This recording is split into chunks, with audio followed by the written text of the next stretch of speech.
Cool. I suppose we have an episode to do. Oh yeah, we do have an episode to do. That could be the beginning right there, although nobody will know what was happening before the episode started. But you will find Mystery. out later that we were having a discussion about something that you will hear about in another episode, not this one. Hi, this is Cranked and Ranked, not Cranked and Ranked today. It is Slashed and Mashed. Yes. Which we've been doing these a lot more often, and I kind of enjoy it because it is a way to sort of break down. Because we talk about albums a whole lot, and of course we talk about songs, but I think this is a way to kind of hone in on a certain couple albums or an era of a band and really kind of break it down. And in this case, I feel like it's an era of a band that doesn't get enough love, in my opinion, and that is the Blaze Bayley era of Iron Maiden. And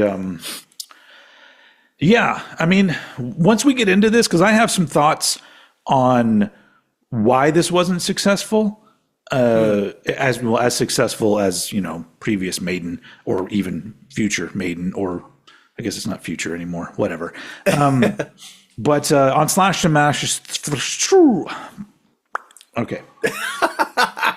Gonna have some coffee. We've got sound effects and everything now. We've got a Bobcat Goldthwait on our hands. Michael Winslow is me. Yeah. Anyway, that's me dialing it back in. So, Slashed and Mashed, we basically take things and we put them together in a little compilation. It started off with us doing double albums and things like that, and making them into one, what we thought very strong album. And then we started doing like greatest hits for certain artists. We just did Ozzy. We did a best of Ozzy, and then sometimes we take certain eras of a band, and in this case, it's two albums from Blaze Bayley. Works out perfectly for this kind of episode. Yeah, exactly. So with Blaze Bayley stuff, like he was in the band Wolfsbane prior to Maiden, and that band was great. I have their first album, and it's a fucking banger. It is a blast. I really need to check them out because I've not actually ever heard any Wolfsbane. Go find that first album, produced by Rick Rubin. Yep, and it's got a good. It's just a good. It always reminded me of if Motorhead was fronted by David Lee Roth. Oh wow! Because it's got a real driving kind of thing, but Blaze's vocals are. I don't know. There's parts of it that remind me a little bit of a David Lee Roth kind of thing, but dude, that is an album title right there. Oh, Live Fast, Die Fast, Wicked Tales of Booze, Birds, and Bad Language. Yeah. That's fucking awesome. Yeah. It's a great album. And then they did one more after that, I believe, before they split up, and I think they got back together again later. But anyway, so I've always said that, because people talk about how Blaze Bayley is nowhere near as good of a singer as Bruce Dickinson, and I'm pretty sure Blaze would agree.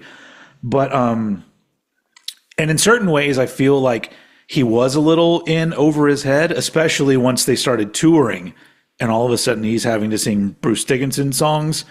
But I've always said that he did the right thing, because if somebody comes to you and says, "Hey, we want you to be in Iron Maiden," I feel like you should just say yes. Yeah. I mean, if I was approached tomorrow by him, I'd go, "Fuck yeah, I'll do it." Yeah. If they approached me, man, it would be the worst fucking butcherings of songs you ever fucking heard. But I feel like Blaze Bayley, these albums, especially the X Factor, is really good, and I feel like it's aged really well in certain ways, but I feel like there were mistakes that were made, and the mistakes were not made by Blaze Bayley. The mistakes were made by the rest of the guys in Iron Maiden, which we can get into when we start breaking down and talking about these albums and stuff. A question, we did not discuss this. Did you include the 3 unreleased songs from the X Factor in your choices. I have literally just learned about those. I have not, because I included all 3 of them because they are fucking bangers.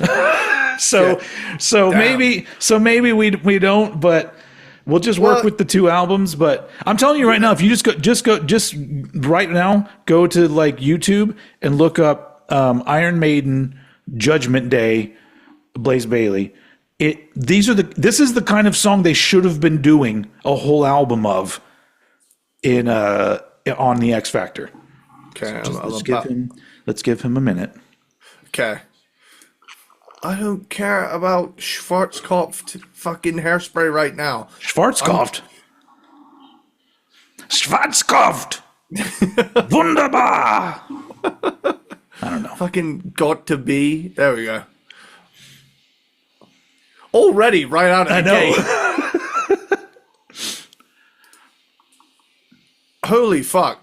So yeah, give yourself. Why isn't this on the main album? I know. Give yourself a little preview of that one, and then I'll tell you the other 2 to look up, and you can just do a little preview so you'll know what I'm talking about. Well, I'm already sold on Judgment Day. Holy fuck. Okay, now look up Justice of the Peace.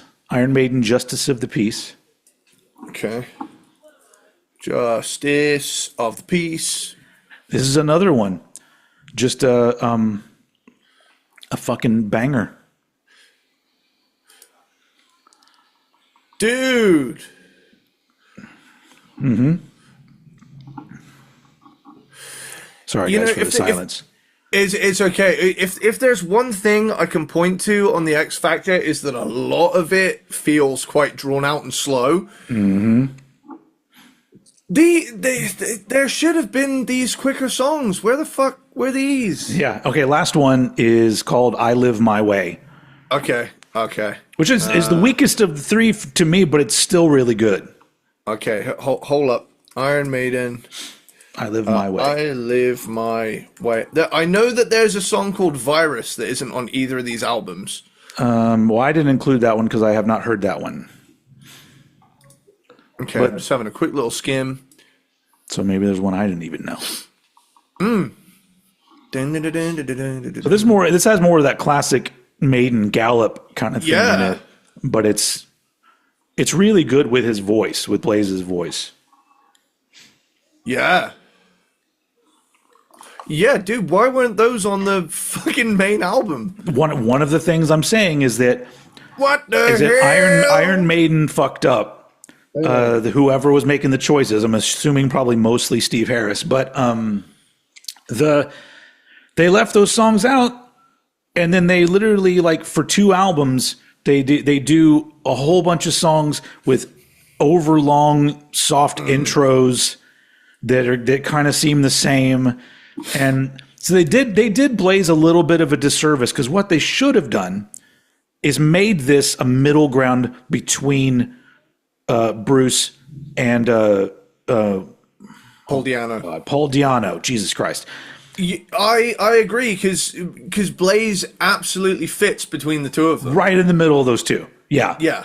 So if they had done that, I think people would maybe they wouldn't have reacted as well to it at the time, but I think now people would have really liked it. Anyway, so those 3 are on there for me just because it just sucks that I feel like they kind of pulled the rug out from under Blaze. They're like, we got these great songs where you fit perfectly well in these.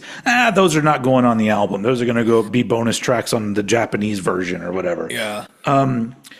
But I also feel.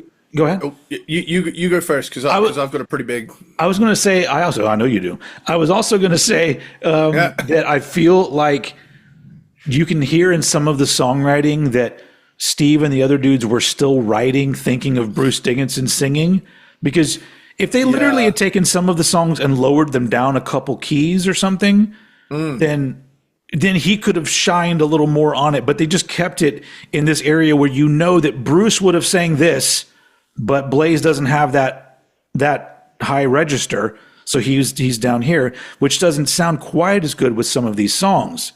And why are the fucking guitars so soft? Dude, I tell you what, my biggest issue with the X Factor, this album, is the production. Like Yeah, yeah. the thing is, like, something I can immediately point to is the drums are really crisp and spacey, but they're way too fucking loud. Yeah. The bass overpowers Of everything. course it does.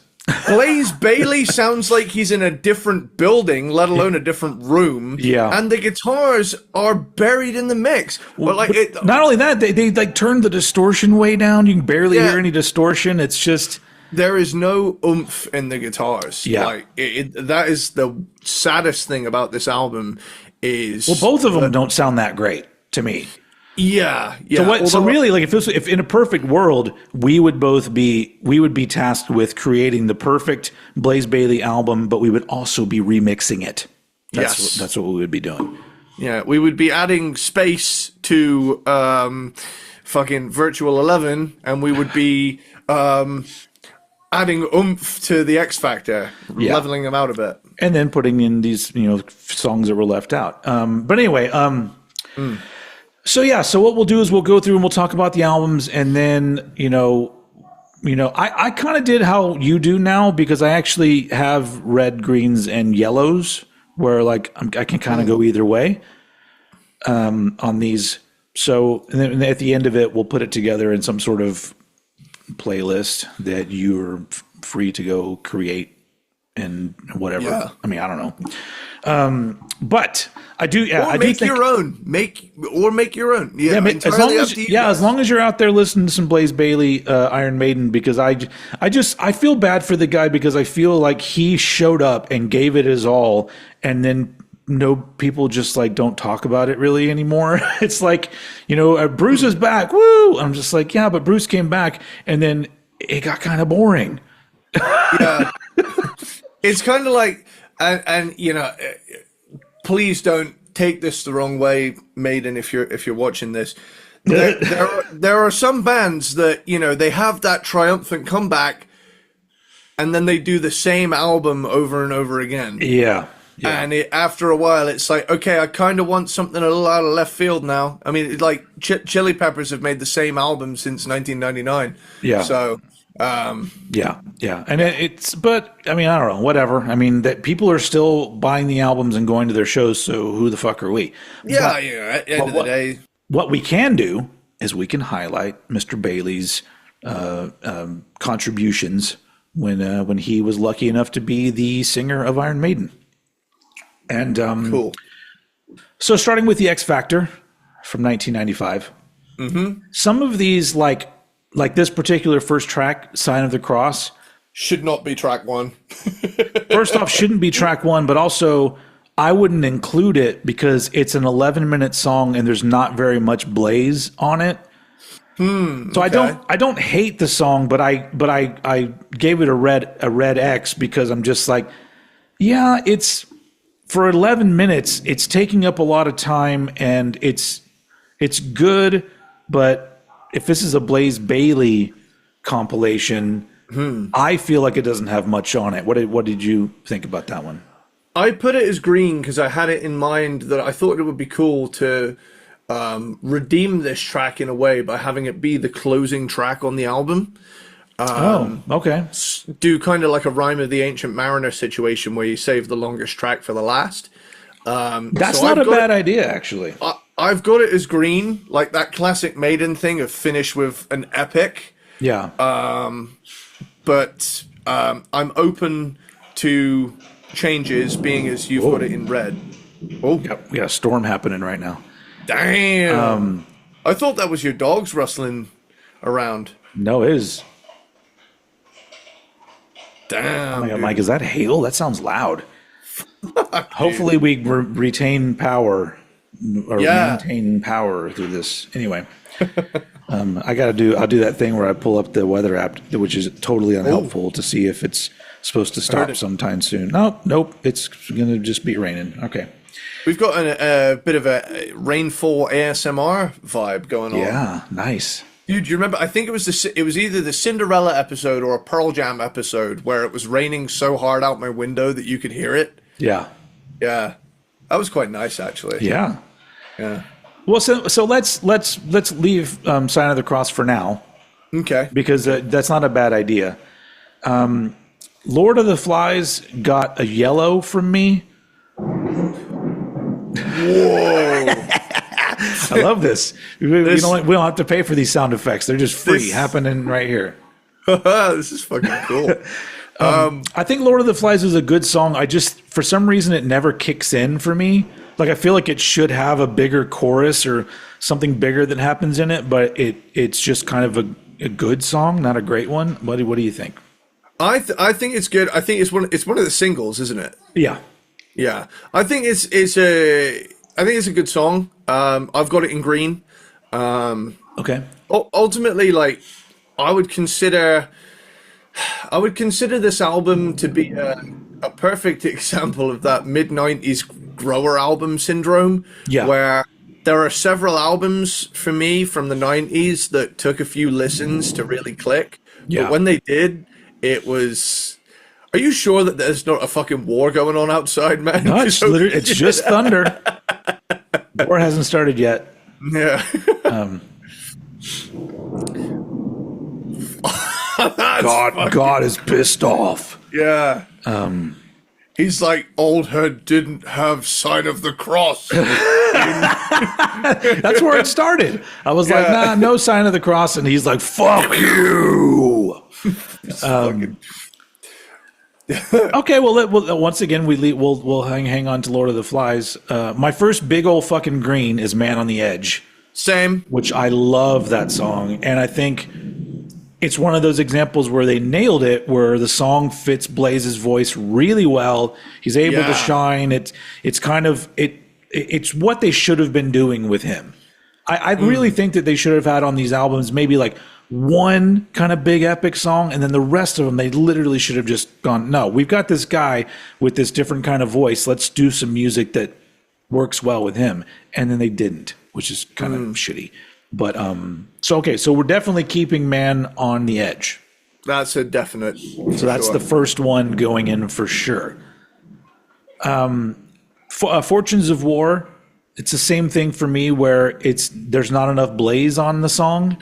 Yeah, there's cool moments in it, but it's not a Blaze Bayley showcase, and that's what we're doing here. No. So ultimately, I had it in the red, despite thinking it was a cool song. I have it. Okay, well, I'm just going to get rid of that one altogether because I'm trying to do the cool thing in the notes where you can just like delete a column. Yeah. Delete row. Ha! And it's gone. Nobody can see that, but I can see it, and I know that it's there. Anyway, Look for the Truth. I gave this a green. I really like. It's a really good display of Blaze's singing. But it's the point on the album where I go, why do all the intros have to be like this? Why is every song like every fucking song? Yeah. And I'm just like, God damn it! These guys were so up their own asses. That's why they couldn't make an album that was good at supporting their new vocalists, because they were so just like, noodly going on. I've got Look for the Truth in the old amber zone. So okay, so we hold on for that one. Hold on to that one. Aftermath gets a big old green for me. Because I really love the groove of this song, and it sounds good with Blaze's vocals, and that fucking midsection after the war, that part, I love that part of the song. So I gave that one a green because I think it's a great song. You? It was amber, but now that you've reminded me of that midsection, I'm putting it in green. Holy fuck, I forgot about that. After the war. Yeah. He sounds great on that. Judgment of Heaven. Okay, God, I X this song out. Okay, bang. There was thunder. He's talking to us, everybody. I like things about Judgment of Heaven, but overall, I don't think it's that great of a song. So I gave it a red. I've got it in green because there's a big. Damn. Because I think it's got all of my life. And I believe it's got that real triumphant major key Maiden thing going on, and I think it really, he shines there. I think it really does shine there. I guess you're right. So I've got that one in green. Okay, so man, this is actually less agreeing than we normally do. Let's see how it continues. Blood on the World's Hands gets a big green from me. Agreed. Even though, even though that bass intro is completely unnecessary and actually kind of wonky. There's a couple parts where I go, you should have done another couple takes of that, bro. Yeah. It literally just seems like he was sitting in the studio and they hit record too early. Yeah. And he's like, whatever, just keep it, whatever. But the actual song, Blaze fucking kills it. And this is a good example of a song that if the guitars were louder and more distorted, this song would be fucking massive. But it just comes up a little short. But in the context of the album, this is an amazing song. Blood on the World's Hands always reminds me of some of the heavier moments from Dehumanizer by Black Sabbath. One of the Dio ones. Now that you mention it, absolutely. Is uncharacteristically heavy for Maiden. It's like particularly chuggy, which is made. It's a shame that the guitarists don't have more weight to them on this album, because that would be potentially Maiden's heaviest track.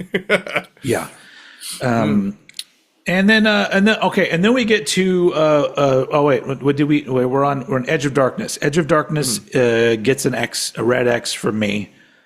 The red X factor. Red X factor. Same. Because it's another boring, unnecessary intro, and then the song is good, but there's a couple parts in the song that I go, isn't this a song they already did? Like parts of it sound like a song they already did, and that really annoys me because I'm just like, because they do start leaning on these Iron Maiden tropes so much. Like, that there's going to be a shift in the tempo and rhythm somewhere in the song, whatever it's going to be. The song starts off, then later on, all of a sudden, it's going to go, and it's literally just like they have a little bag of ideas, and they go, well, we didn't do this one on the last track. Let's throw that one in there. You would think that I don't like these albums, but I actually really do. No, honestly, like this commits so many sins of the 80s metal band navigating the 90s. However, there are so many good moments that it's recoverable. But I would go as far as to say there is a half hour of this album that doesn't need to be on the album. Yeah, you're not wrong. You could have this album in length and wind up with a stronger album. Yeah. But then we get to probably my favorite track on the album, 2 a.m. Gets a big green for me. I love, once again, like when he gets to shine on the parts like, here I am again. Once he gets to shine like that, it sounds great. He sounds great with the music, and songs like this or when I go, well, this clicked here. This clicks. I see why they chose him, because when they do songs like this, it sounds fucking great. I don't know what you think about 2 a.m. I've got it in yellow, but mainly because at this point in the album I was probably just fatigued. Probably. It's a great one. You pull that song out on its own. It's like it's fucking great. It's one of those albums where like the sum of its parts are often better than the whole. Yes. Because you flip things on their head for a bit.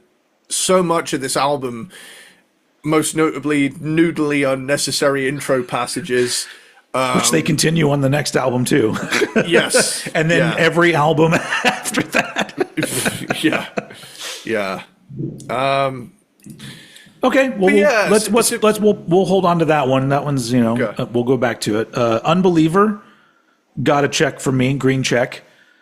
I've got that one in green too. Yeah, it's a real interesting song. I like the odd time signature, and it's a case of a song where it's 8 minutes long, but I feel like it justifies its runtime.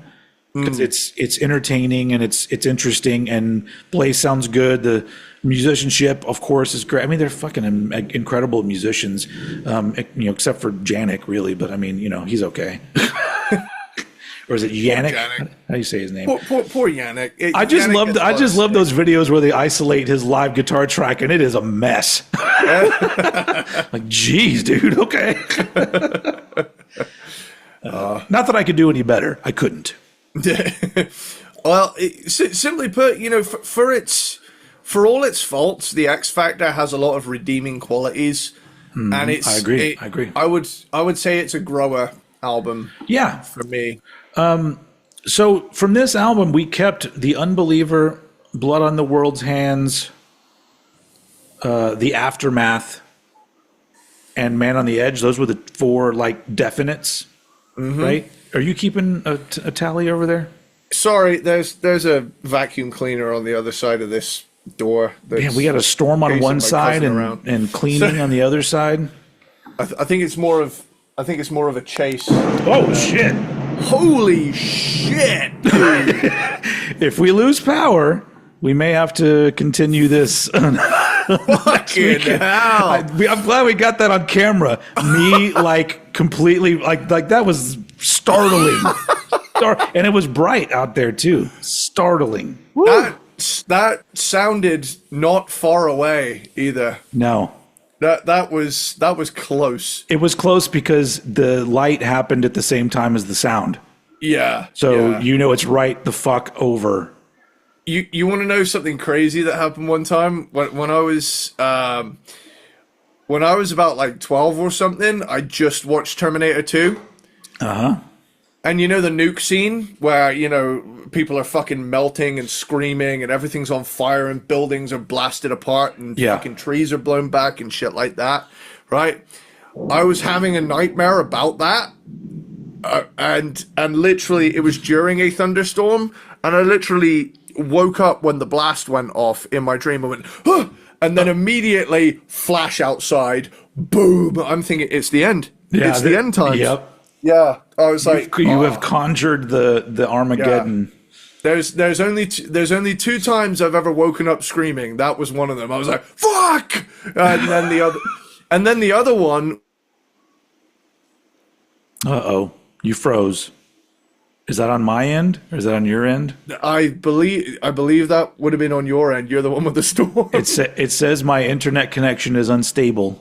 Damn. But now we're good. So Cool. Yeah, there's still a roof on your house, so yeah, we're still holding it together, and we're still recording. So, what was the other time you woke up screaming?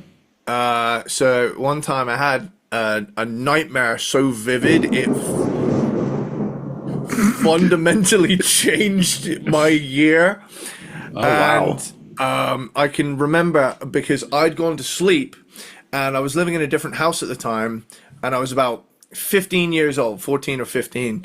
And I remember going to bed and then having this dream that I woke up and I was dreaming knowing I'd gone to bed and woken up and gotten out of my bed, right? So I'm walking around, most normal dream I've ever had. Yeah. Nothing is wrong. Nothing is out of the ordinary. I literally dreamt I'm awake. I'm getting out of bed. I'm walking downstairs and getting myself a glass of water because my throat's a little dry and I can't get back to sleep. I go downstairs, walk into the kitchen, open the fridge. Everything is normal. The most photorealistic dream I've ever had. Yeah. Pour myself this drink, shut the fridge, walk out into the hallway, living room door is open. I know I shut that door before I went to bed. And then I see the glint of this knife blade, right? Just go in the blackness of this living room. All of a sudden, this fucking nightmare dude jumps on top of me, some sort of fucked up mask on, just starts stabbing me repeatedly. And dream feels incredibly real at this point. Yeah. At which point I just wake up like, ah, ah, ah. Holy shit! And I was traumatized for days. I was so convinced I was murdered I spent the next week on complete edge. It was so fucking real an experience Yeah.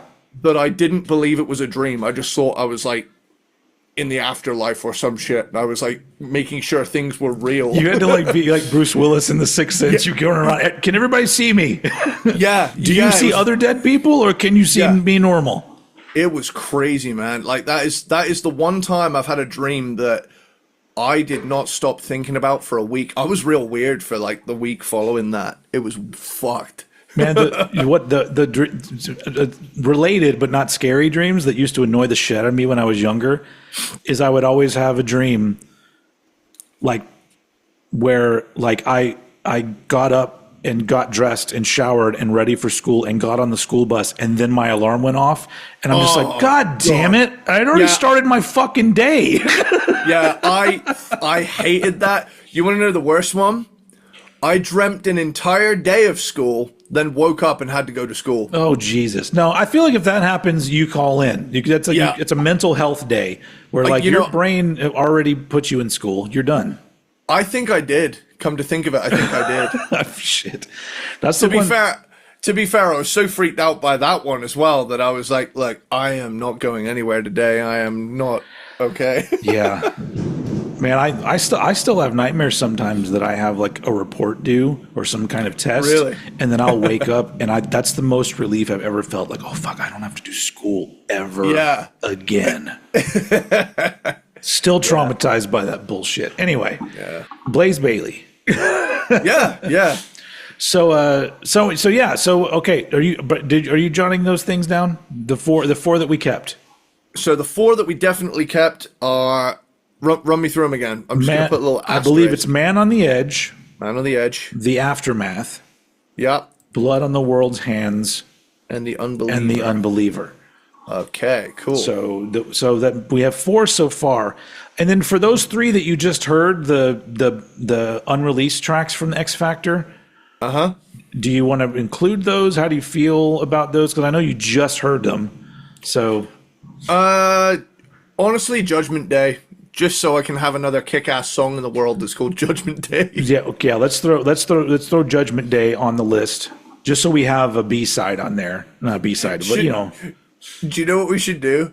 We should make our own soundtrack to Terminator 2, but every single song has to be called Judgment Day.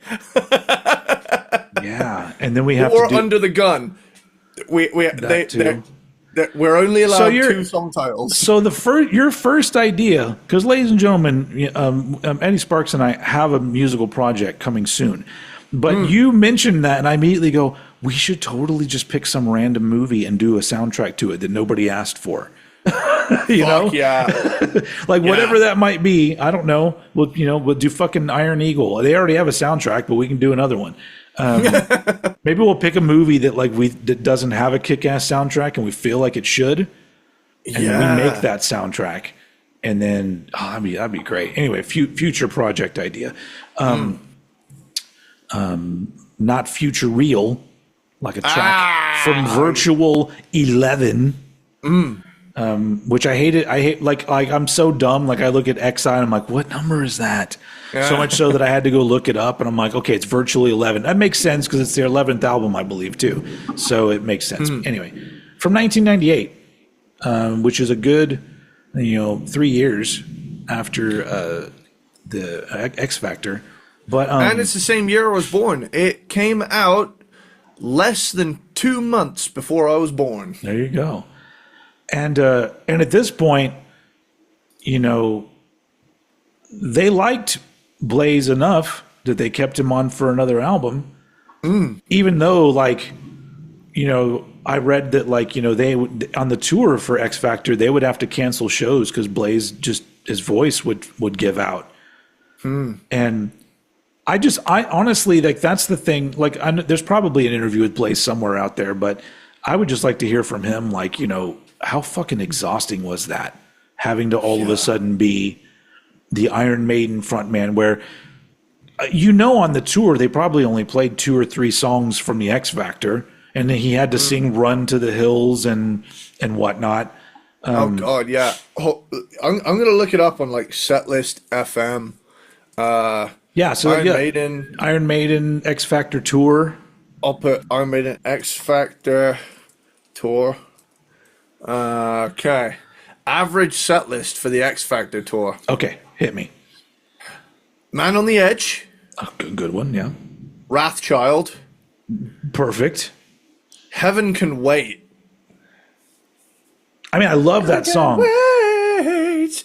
Yeah, I can imagine that one being tiring. Lord of the Flies, Fortunes of War, Blood on the World's Hands, Afraid to Shoot Strangers, The Evil That Men Do, The Aftermath, Sign of the Cross, 2 Minutes to Midnight, Edge of Darkness, Fear of the Dark, The Clairvoyant, Iron Maiden, Number of the Beast, Hallowed Be Thy Name, The Trooper. So that's not too bad. There's a good amount of his stuff and some songs that work well with him. Yeah. Obviously, he would have sounded good doing Iron Maiden and Wrathchild. But yeah. But still, that's a big shoes to fill. But he fucking did it. That's the thing. Is it like it makes me, it stresses me out. Seeing footage of him because that's a lot. But he fucking did it so good. He was good enough to where they brought him on. He was still there for Virtual 11, which to me is the lesser of the two albums. Not just in like, I mean, I don't like the production of either one of them.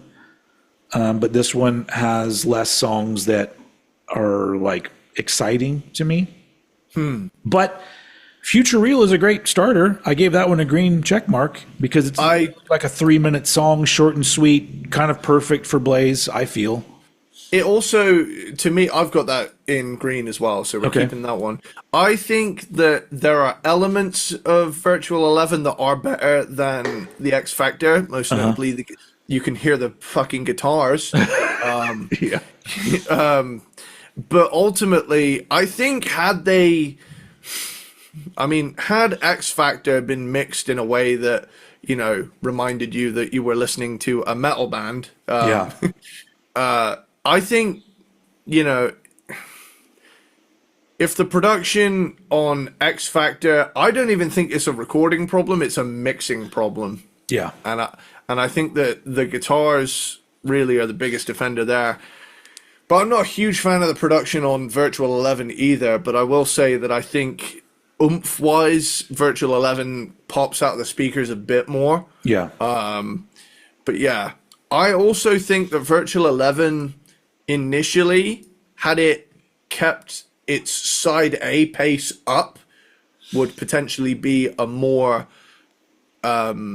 concise and better album than the X Factor. But since listening back to both of these, I feel like Virtual 11 is kind of split in half to where I really like the first 3 or 4 songs. Interesting. And then like one towards the end. So we're gonna this will be interesting too because I feel like the best songs on this album are at the end of the album. Okay. Okay. Because but honestly, I only gave a red X to 2 songs. Angel and the Gambler got a yellow because it's a good song. It's one of those 10-minute songs that isn't eventful enough to be 10 minutes for me. I have a stipulation with that. And I've actually got this in purple for a very specific reason. All right, now we're introducing new colors, everybody. I was not prepared. We had a purple. All. We've had a purple before. We have had a purple. Okay, what was Prince? It was it was the one where we did Chuck Mosley, and I said Pills for Breakfast is so good, even though Chuck doesn't sing on it. We got to put it on there.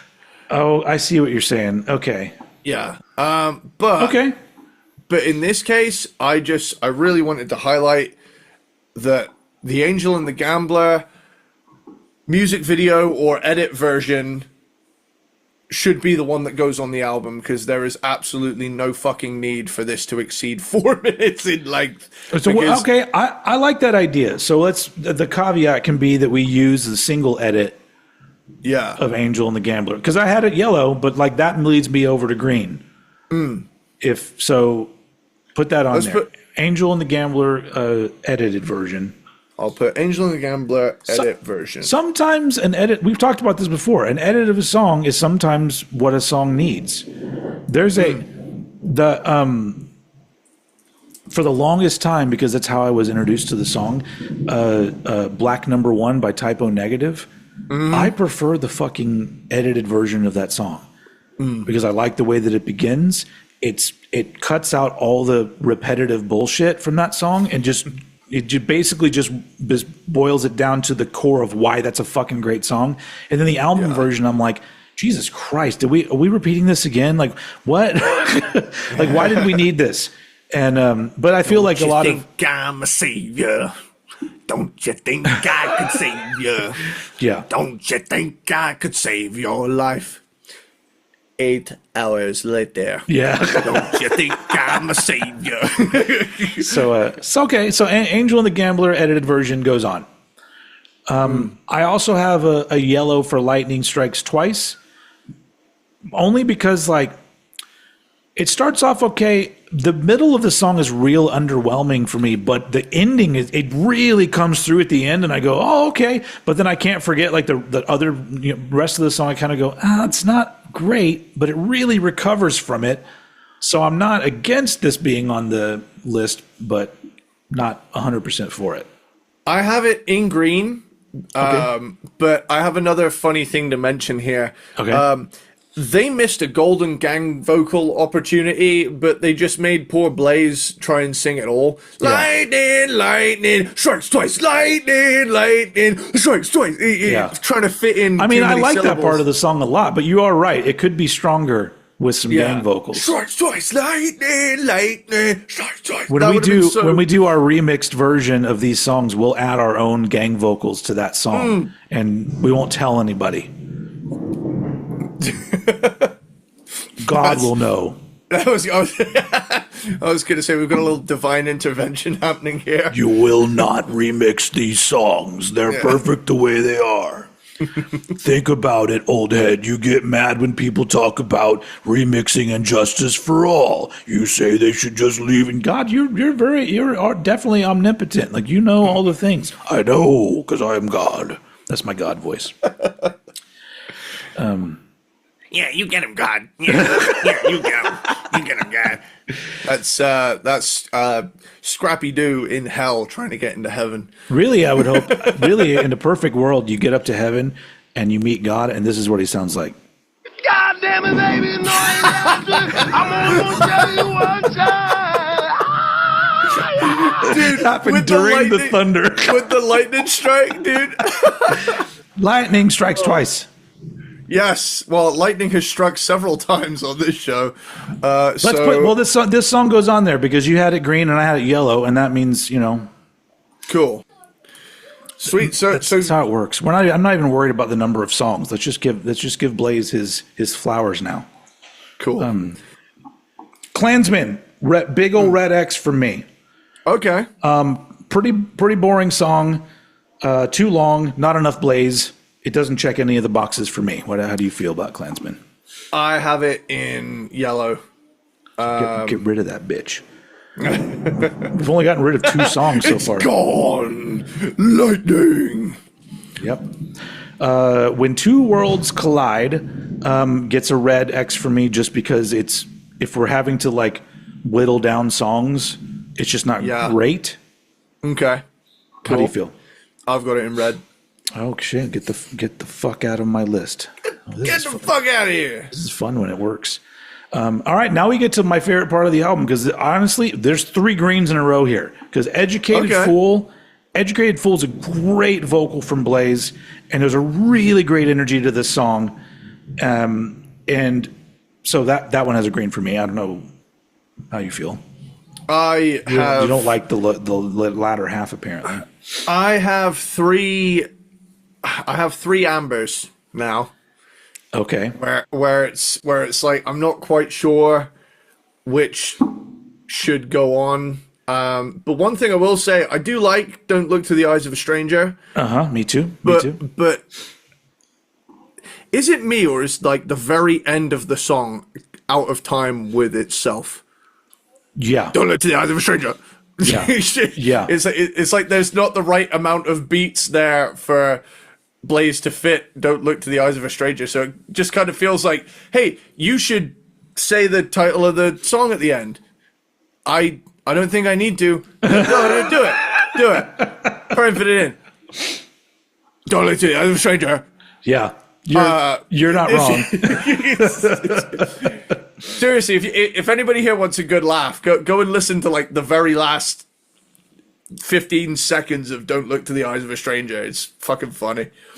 But yeah, Good song though. But this is another one where I wish there was an edited version, because it would be better if it was a little shorter. So those are, I mean, literally "Educated Fool," "Don't Look to the Eyes of a Stranger," and then "Como Estas Amigos" all have greens. "Como Estas Amigos" to me is a really good album closer, because it really gives Blaze a chance to shine.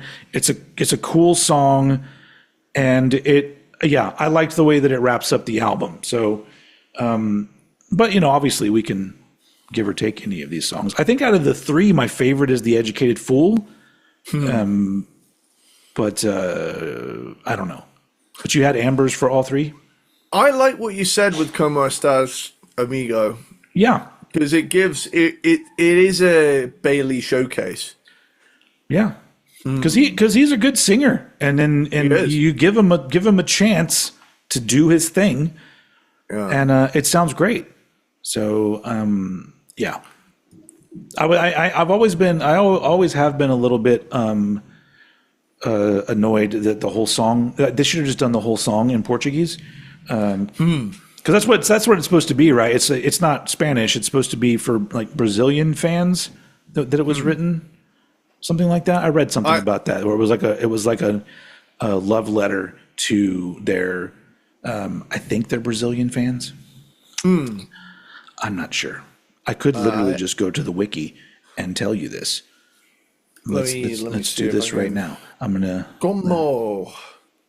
Como. It's a tribute to the soldiers on both sides in the Falklands War. Oh, it's not a.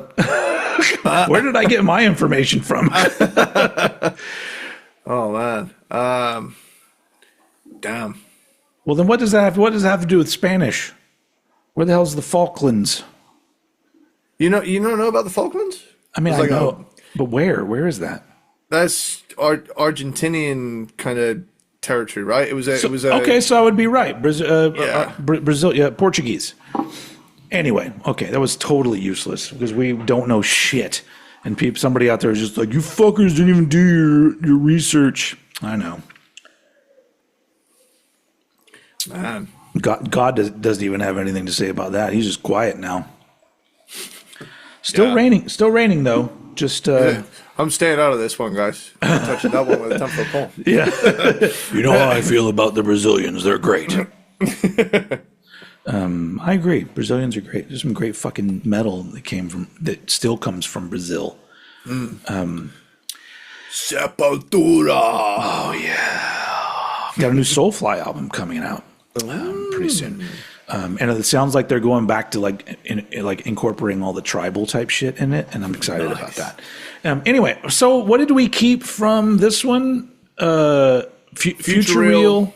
That's Angel it. and the Gambler edit version. Okay, that's it. I've looked it up, and I think the music video edit version is the 4-minute one. Okay. So I think that is the ideal running length of this song. Okay. Well, if at home you're trying to compile this, good luck finding the the edited version. Yeah. But that's what we're going with, because we're fucking difficult. So then we got to talk. Okay, so we got to talk about songs. Hold on, I'm going to get rid of, because we kept Judgment Day from the B-sides, but I'm going to get rid of these other not B-sides. I keep calling them B. They're not B-sides. They didn't even put them out as B-sides. They should have been A-sides. So Judgment Day we kept. So we got to talk. Jesus Christ, there's so many of X Factor songs that we got to like figure out. So how many kept songs do we have now? So we got Man on the Edge, The Aftermath, Blood on the World's Hands, The Unbeliever, Judgment Day, Future Real, The Angel and the Gambler edit version, Lightning Strikes Twice. I have a question. Sure. Because the X Factor has 11 tracks, 14 if you include the Japanese bonus ones. Yeah. And Virtual 11, Virtual 11, Futural X. Virtual Slevens. So Virtual 11 only has 8 songs. Mm-hmm. Do you want to go for a 10 to 12 track? I think God is into that idea. Yeah. I was gonna say. But what do you think? 10 or 12? I think he said 10. Yeah. Do you think we need to err on the side of brevity with this? Maybe so. Yeah, I think long run times hurt this era a little bit. So yeah, I think maybe capping it at 10. We're kind of coming in and we're rescuing this great music from itself. Yeah. Oh Lord, he coming. But if we do that, if we're making that proclamation that we're trying to help the running time, then obviously we need a X out sign of the cross. Yeah. Just saying. The sign delete of the cross. This bitch. Watch us get fucking smited on both ends for that one. Plus, boo! Yeah. Plus, every time I see the name sign of the cross, I want it to be sign of the Southern Cross. Yeah. And I'm like, oh, that. I know. So already it's like it's losing out to another song. So maybe we could, motherfuckers. There's that part of me that thinks, because I'm very weird about like a band's intention when they put out an album, and they chose Lord of the Flies as a single, I feel like that should be on there because it's representative of what the band chose to be their, the representative song, that and Man on the Edge. So maybe we should include Lord of the Flies, even though I don't love it, but it's good. Let's just really quickly review what we have here in the greens and the ambers. Okay. Lord of the Flies is green. Look for the Truth is yellow. Judgment of Heaven. Okay. Yeah. Sorry, I've got it. So Lord of the Flies is in the green. Look for the Truth is yellow. Okay. Judgment of Heaven is in the green. 2 a.m. is in the yellow. Justice of the Peace and I Live My Way I've added in and I've put them as yellow because you've spoken highly of them, and I too agree with my short little skim listens. I can already tell there's an energy to them that isn't present on several of the actual album tracks. I feel like though we can get rid of those other two because I feel like we picked probably the best of the three. And that way we're including one of those unreleased songs or Japanese released songs. Yeah. Okay, cool. So I would like to propose a trade-off. Okay. Where if we keep 2 a.m. on this, you pick any other song that you want 100% to go on here too from X Factor, and we add those. Because I love 2 a.m. I love it. Sounds good. I'm going to keep Judgment of Heaven. Okay, cool. Okay, so we're keeping 2 a.m. and Judgment of Heaven. Wait, how many songs is that now? It's 10, isn't it? It's going to be 12. It's going to be 12. Okay, so far we've got Man on the Edge, Aftermath, Judgment of Heaven, Blood on the World's Hands, 2 a.m., The Unbeliever, Judgment Day, Future Real, Angel and Gambler, edit version, Lightning Strikes Twice. Fuck it, let's do 12. Okay. Okay. Let's skip over to Virtual 11 because we haven't put I mean, we should add at least one more from this one.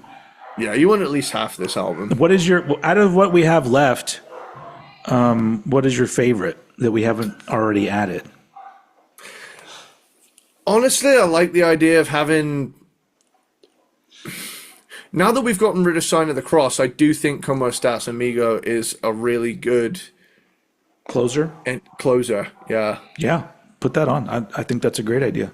Cool. We're keeping that one and putting it at the end. And I'm going to read out The Educated Fool and Don't Look to the Eyes of a Stranger. Okay. That's fine. That's fine. Okay. Don't Look to the Eyes of a Stranger. Just the ending of the song ruined it for itself. So now I can't go on. It's one of those things where, like, I know that there is, how long is the song? Let me look this up. Okay, so Don't Look to the Eyes of a Stranger is 8 minutes and 11 seconds long, and that last 11 seconds. Yeah. It's like, I don't want to say it ruins the whole song, but it's like you've just read me the most beautiful poetry and then farted right in my face.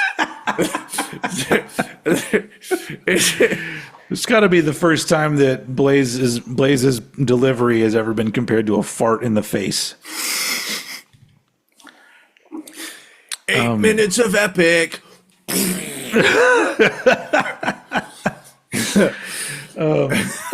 I'm sure what their thinking was they could do a cool like back in the village, that. But that one works really well.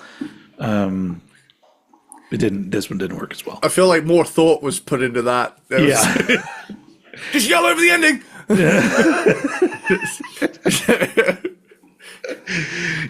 So like we forgot to include a syllable in the beat. The dangerous part about these kind of things now, and the fact that you and I are making music together, is now I'm all like, oh, you got to do that on some song that we write in the future, where you just yell something that's too many syllables over the end of the song.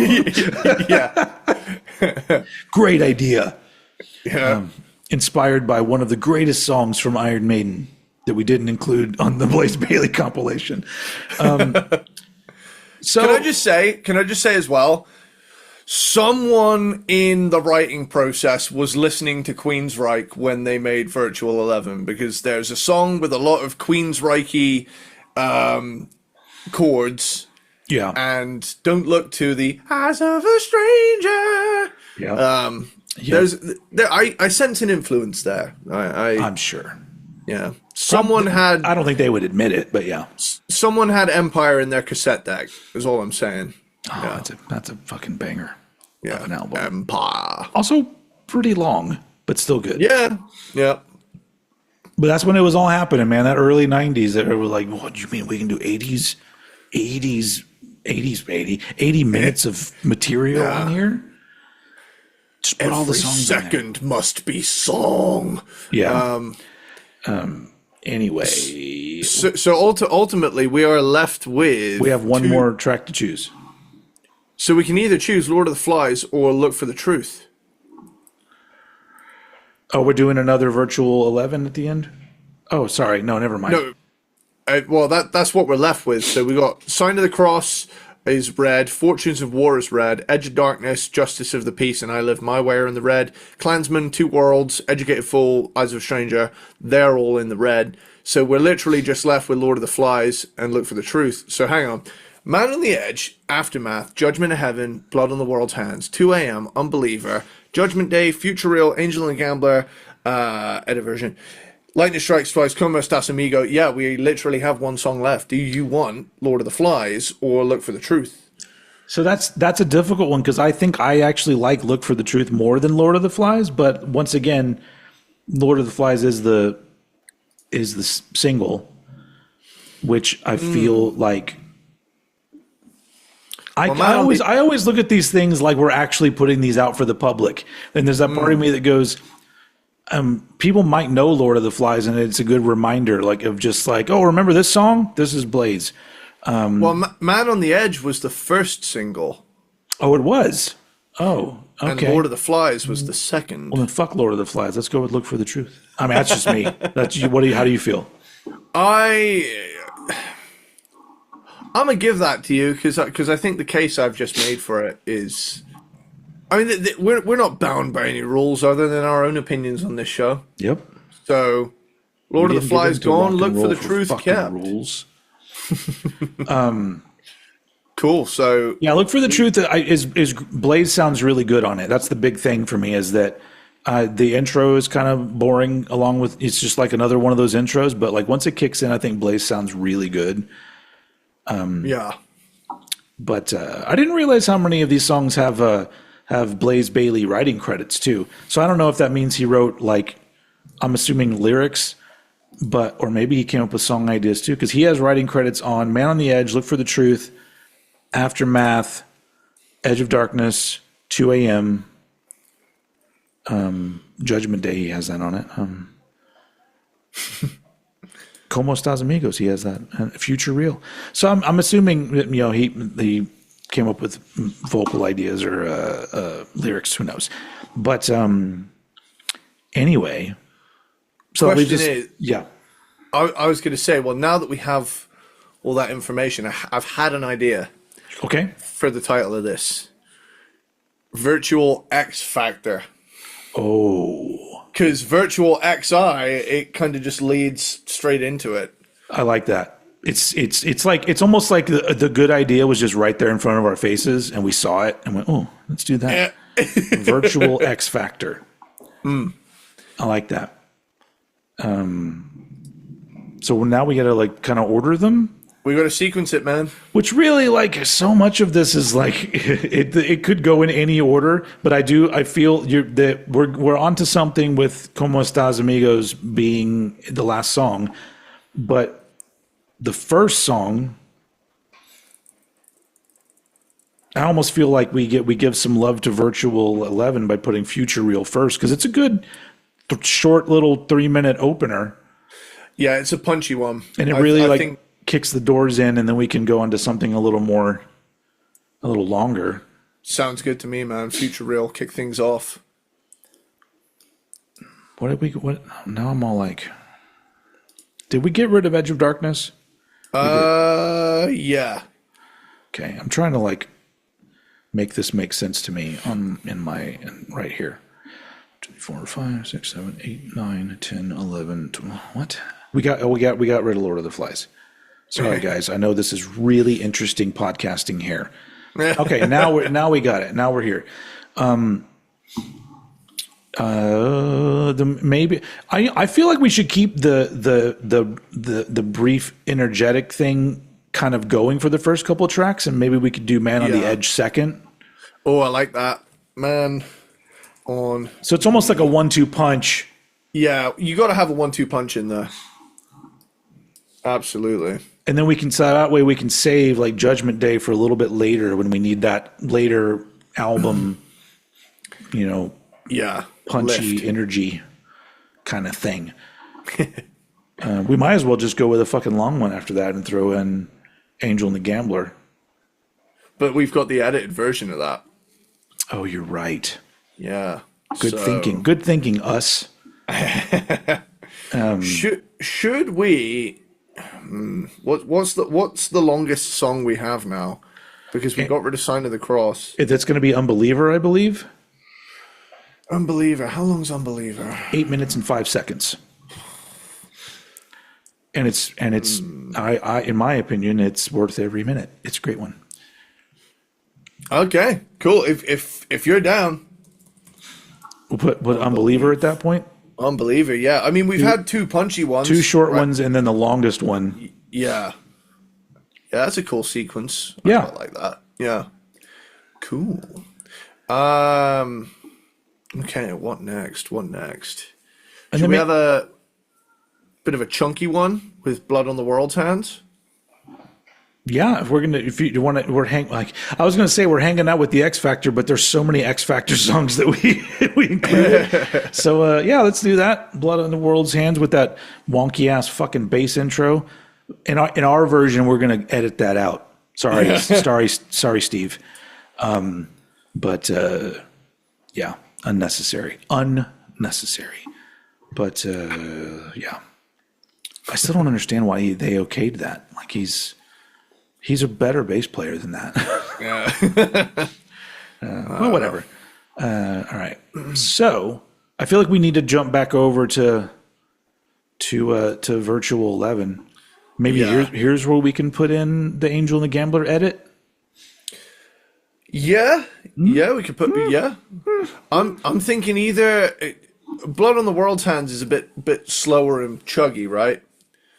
Yes. Yeah. Would you want to put that right after the Unbelievable? That one? What do you think? Why not? So we've got Unbeliever and Blood on the World's Hands. Are you saying that you put something between those two? No, wait. What's the order so far? I got switched around here. Track 1, Future Real. Track 2, Man on the Edge. Track 3, Unbeliever. Track 4, Blood on the World's Hands. I don't know. What are you feeling? I don't know, man. It's hard to order these. Yeah, it is. Especially when we voted it so much in favor of one album and the others just kind of peppered in. Yeah. I mean, that's why I'm saying just throw in Angel and the Gambler edit right there. Yeah, let's do that. Angel and the Gambler. The Gambler edit. And then maybe after that we can throw in the Judgment Day. Oh, Kind of brings it back in, but with a lesser known X Factor track. Yeah. I like that. Can we just take a moment to appreciate how awful the keyboard sound is on Angel and the Gambler, even by 1998 sound standards? It's nowhere near as bad as the keyboards on that most recent Maiden album, where it sounds like it's a scratch track that wasn't really on time, but they just kept it anyway. I swear, there's some questionable choices for a band that's that big and that popular and has that, that kind of scope. I'm just like, Jesus Christ, guys.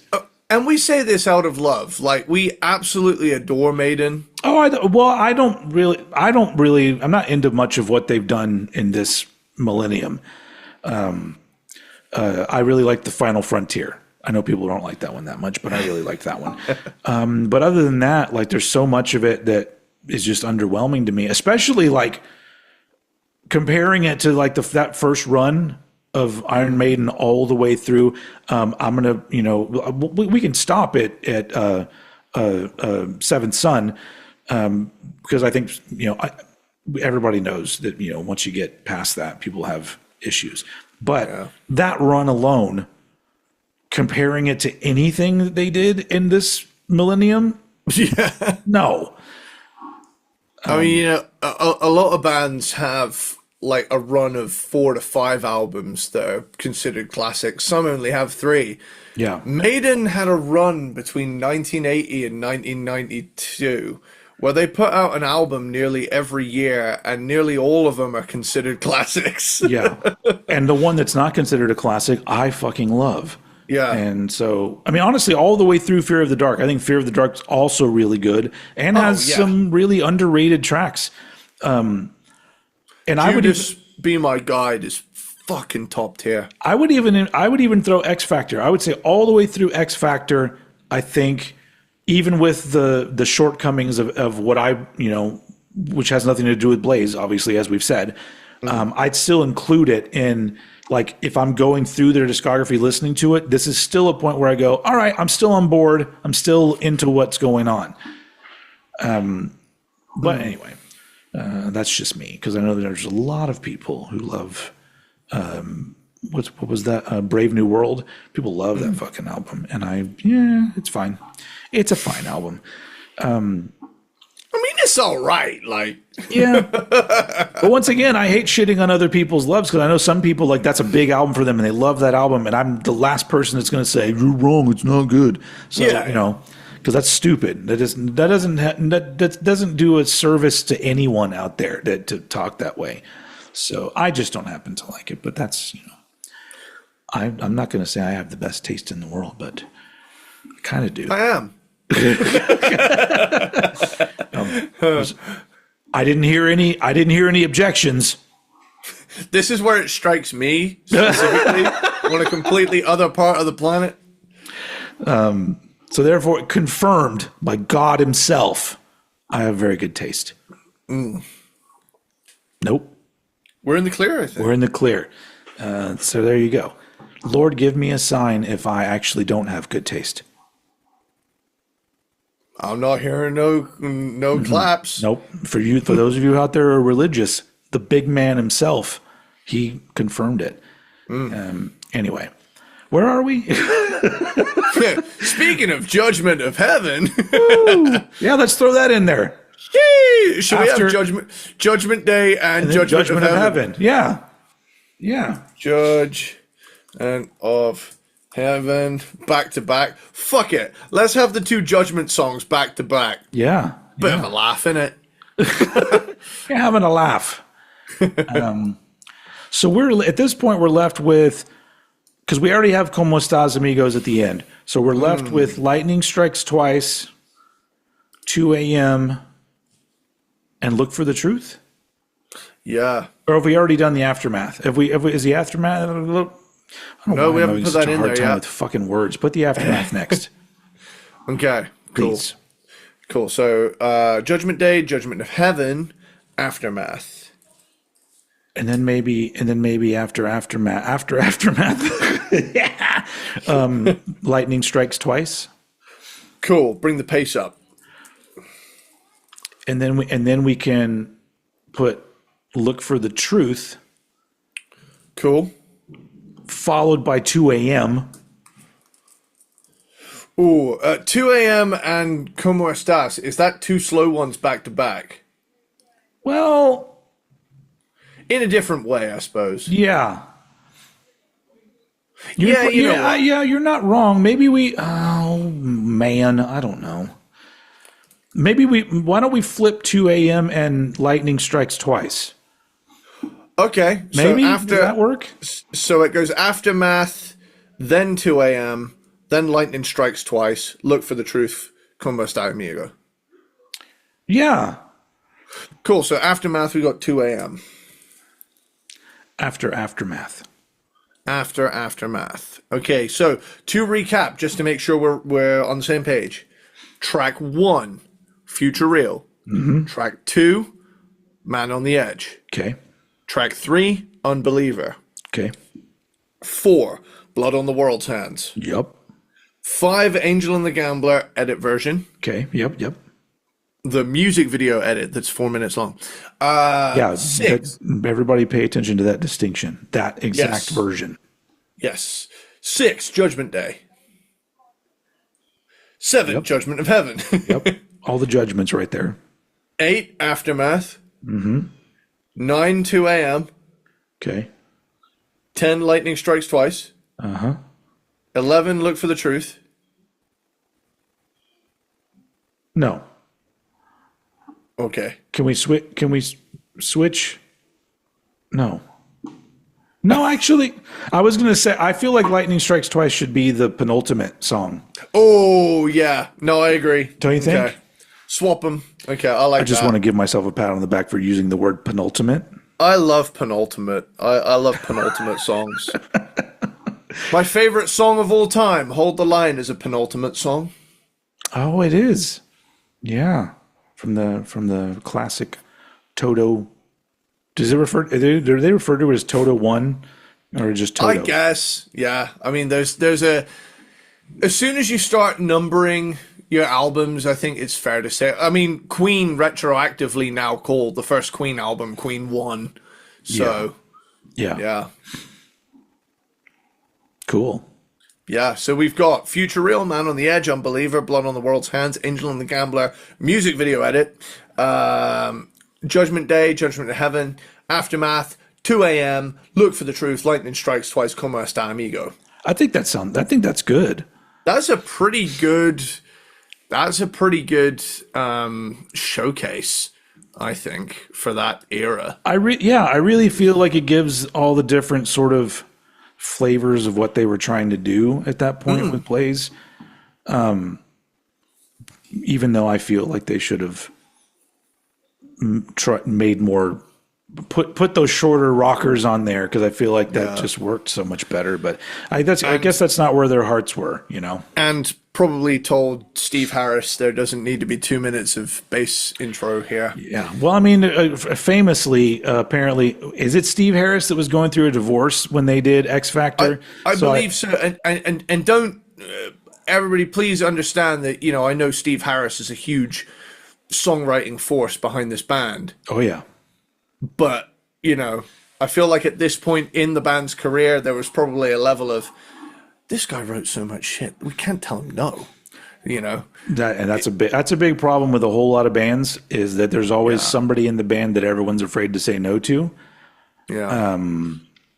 And that's unfortunate, because that's what, you know, and that's what happens when bands get, you know, you're that far into your career where you're already legendary, and you have a built-in fan base, and you find like a good groove of how to do things. And especially if you're like essentially producing yourself, there's no producer saying that you don't need to do that. Like, that song doesn't need to be 9 minutes long. That wonky bass solo part doesn't need to be on there.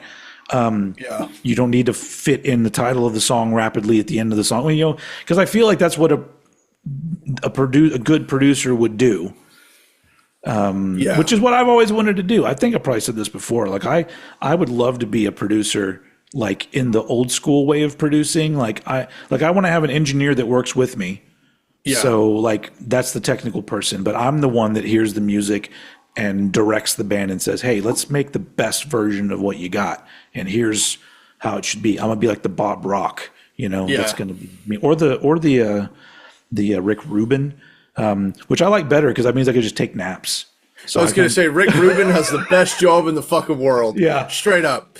Yeah. But whatever it is, his mojo touches all these songs. And like, I feel like I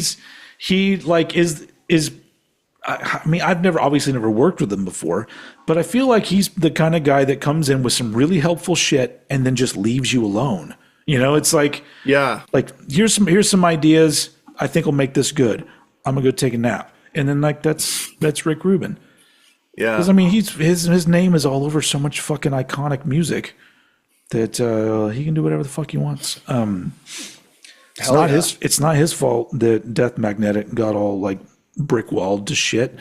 I mean, I like it. I love that album. I don't have a problem with how it sounds, but I would be deaf if I didn't say, maybe they should turn the shit down a little bit. Jesus Christ. But you could say that about so many albums. That first System of a Down album is the same way, where I'm like, what? It crackles. It's so fucking loud sometimes. But whatever. We're not talking about that. We're talking about a band that should have had a Rick Rubin, Iron Maiden. And did we just think of a new Slashed and Mashed on the air? What was it? Mesmerize, Hypnotize, System of a Down. Oh, dude, put that on the list. That's going on Hypnotize, the list. Why have we not thought of that already? What the fuck is wrong with us? Now, to be fair, Mesmerize it's going to be difficult, because Mesmerize is like my second favorite System of a Down album. So that'll be a tough one, but yeah, that sounds great. We slash and mash those motherfuckers. You heard it here. The ideas, boom, boom, boom, boom, are just happening. I'm adding it to the list as we speak. System of a Down, Mesmerize, Hypnotize.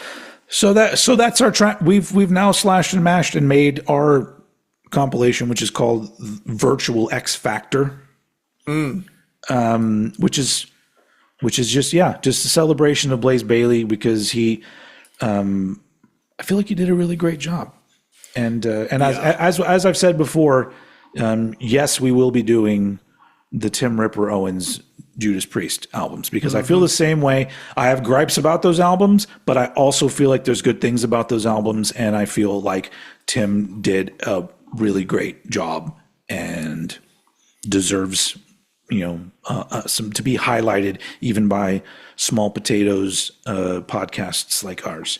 But you know what? I've thought of another slashed and mashed Maiden we could do. Okay.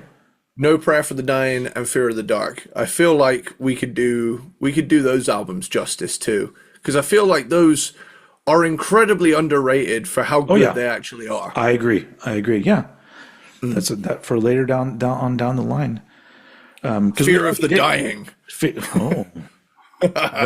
No Prayer for the Dark. Oh, Nope. Fear of the Dying is better. I don't know. We're just gonna. That sounds like a death metal album. The album's just gonna be called "Bring Your Daughter to the Slaughter" because that's just like. Yeah. I love that song. The Fear of the Dying. But I also understand how silly that song is too. But I love it. So there you go, Blaze Bayley. If you happen to watch this, the tips of our hats to you, sir. For also for those of you out there that haven't gone and listened to Wolfsbane, all their shit's great, but that first album gets a big stamp of approval from me. Especially Manhunt. That's how it goes. Hell yeah. I need to check this stuff out. I need to check it out. And then, of course, there was 2 singles off that. There's that one, and then there's the other one is I Like It Hot. That's a good one, too. You know what? I've just realized. What kind of trouble do you want to get in? I've added Wolfsbane to the checklist. Oh, it's good. It's a good album. But yeah, it's got that real dry Rick Rubin sound from around then, like how the first Danzig album. It sounds like that. Nice. Yeah. Boom, boom, boom, boom, boom, bada bing, bada boom, as you say. Yes. As well, I guess you stole Capiche? that. Stole that from like every Italian mob movie. Fucking Italian mob movie ever. Where's the gabagool? Come on. I don't even know what that is, but I need it because I'm an Italian mob guy. What are you out of your mind? Anyway. Come on. So yeah, that was fun. I really do like highlighting these things, especially in a case like that where I don't think it gets enough respect. But I do also very much appreciate how I was able to prop up Blaze Bayley while knocking down the rest of the band a couple notches, because I really think it was their fault, not Blaze's fault. But whatever. So that wraps up this episode and next episode. So I guess we'll do GTA. GTA. Yep. Vice City. What's how you have to say it like that? Vice City, because that's Vice City, sounds innit? better. Though, yeah. We're gonna do the radio stations from Vice City. And then maybe after that, because we have other rankings that we're going to be doing, but we have a musical project that will be being birthed into the world. Yes, Queen. And and I feel like that's probably the right time to do it. We can do this GTA episode, and then maybe that next episode will be the unveiling of our project. Cool. I don't know. Yeah, I mean, we're having a meeting at the end, like Have we said the name? Have we said the name of the band on the show yet? We have. You said it. Okay, so Grave Circuit. Grand unveiling.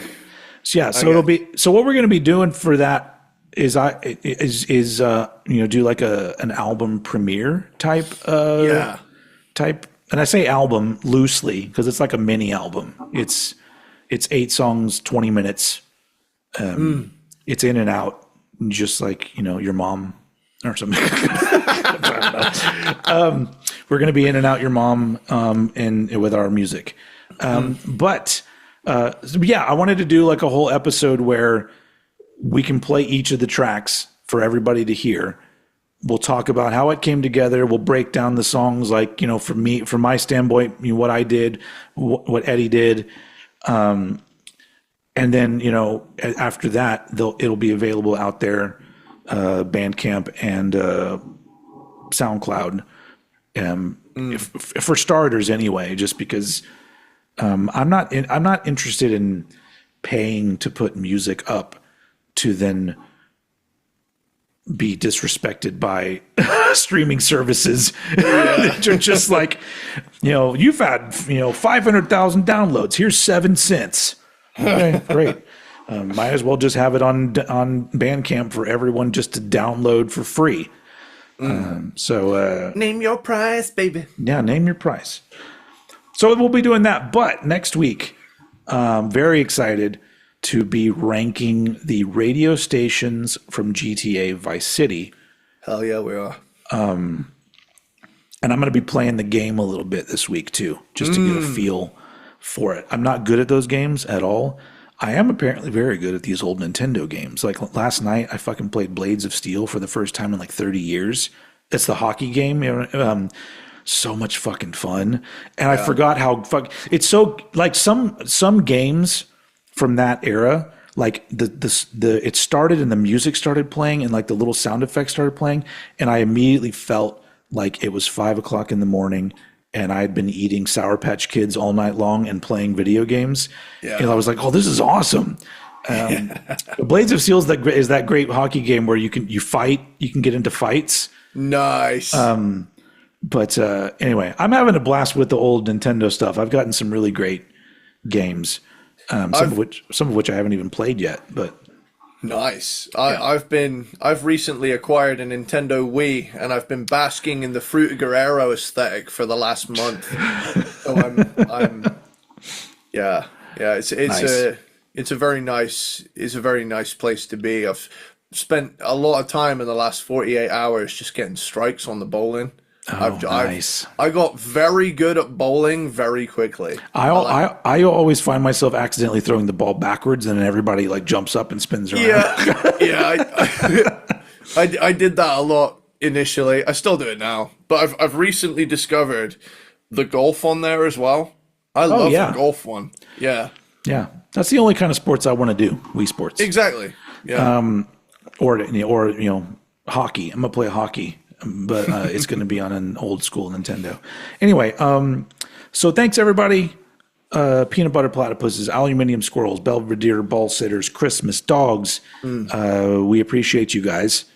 Thanks for being here to celebrate the contributions of Blaze Bayley in the world of Iron Maiden. And yeah, next time we'll be back ranking the GTA Vice City radio stations. Thank you, Lord, for not making the power go out during this episode. We were a success. And I should just put that in the description. Special guest, God.